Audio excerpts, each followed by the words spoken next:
Yeah, what you do, FuFu? Back with another video, and today we're talking about CS:GO on television. Hey guys, I don't really have a animation to put at the beginning of my videos, but I really like this hat that I'm wearing. Alright, so today guys, we're talking about this CS:GO being on TBS. Apparently this has been a thing for a while. I just found out about it yesterday, but the thing that I'm about to read to you guys is from September of last year, so it's been a couple months since this has been announced. But I found out yesterday when I saw that Optic Gaming was making a CS:GO team and that they'd be competing in this tournament. So that's when I first saw it. But you know what? It's relevant to my video, so I'm gonna go ahead and I'm gonna read this a little bit so you guys know exactly what's going on, and then I might break down and comment it. So it says, competitive gaming has become a widely popular spectator sport without the help of mainstream TV, but now one network is trying to get in on the action. Starting next year, TBS will launch a new... Cool.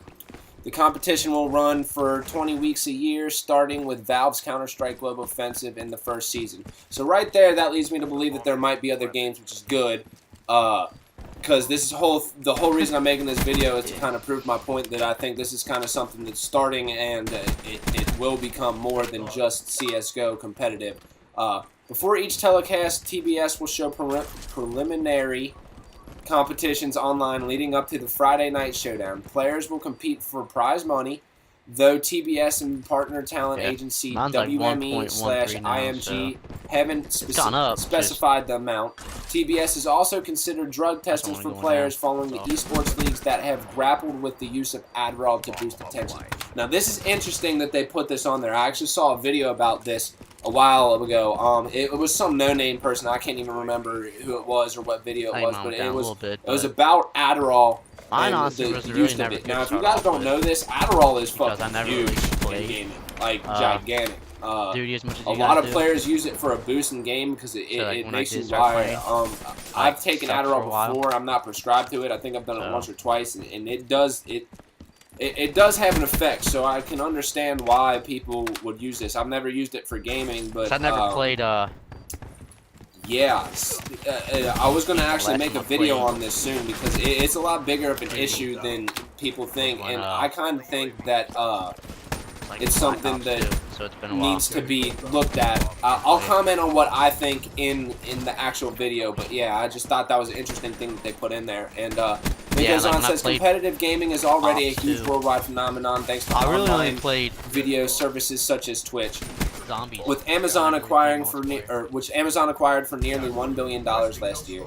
Last month, Google, which also attempted to acquire Twitch, launched its own live streaming service for gaming through YouTube. Esports are even getting a fantasy sports element, with DraftKings launching a competition for next month's League of Legends World Championship.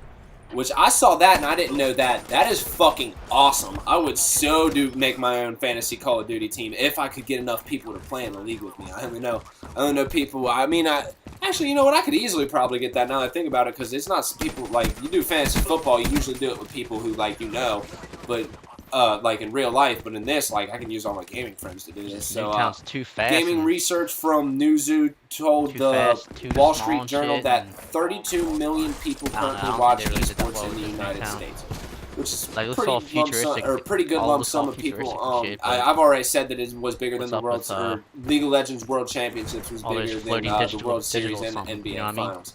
Alright, the challenge for TBS then will be to come up with a product that surpasses what already exists online. That won't be easy, as the community live chat element of sites like Twitch is part of the allure of watching people play. Merely existing on cable won't be enough, as the youth demographic TBS wants is already perfectly comfortable watching games online and may not even have cable TV in the first place. So they bring up a very good point there. That is something that I mentioned in my video, that they have to do the community thing. Personally, CS:GO is a competitive thing. This is just complete competitive esports, so I don't think that it will actually be a problem.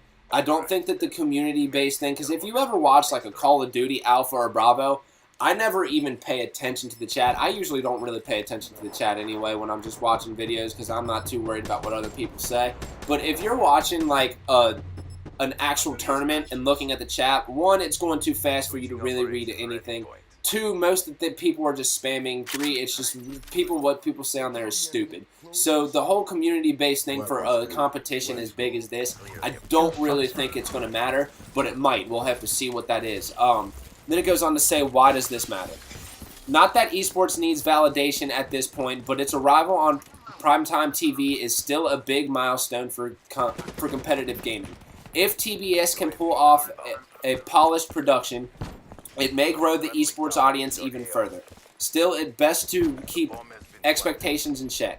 In the United States, the Friday night time slot is typically where TV shows go to die, so TBS could very well see this a low-risk experiment. That is a good point that they put there, too, that Friday night is something that, it's a time slot that not many people want, but the way they worded it is that this is going to be played through the week. Like, they're going to do the preliminary rounds through the week, and then Friday is going to be, like, the main event thing.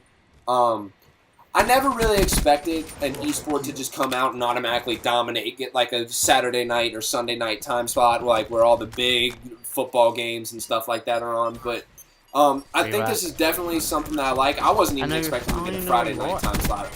I guess they're saying it fails because a lot of people like to go out on Fridays and not many people are watching television, but the gaming community is a little bit different than most people. There's a lot more younger people that don't really go out on Friday nights, so I wouldn't be too worried about that, but at the same time, they did mention that this is something that they're trying to, that would bring in new people, so those new people might not be watching this Friday night time slot. I'm very interested to see how this goes. I hope it's successful. I don't really know. I would have liked to see the gaming come in a little bit differently rather than going immediately to competitions. It makes sense that the competitions are the first thing that goes on because they are what amasses the most money and the most viewers, so of course it's something that the TV programs are going to want to pick up first. Yeah, I'm just interested to see how this goes, man. Let me know. Comment below if you think that this is a good idea, if you think that this is going to work out, or if you think this is going to be a complete bust. If you like the video, comment, rate, subscribe. Peace. Oops.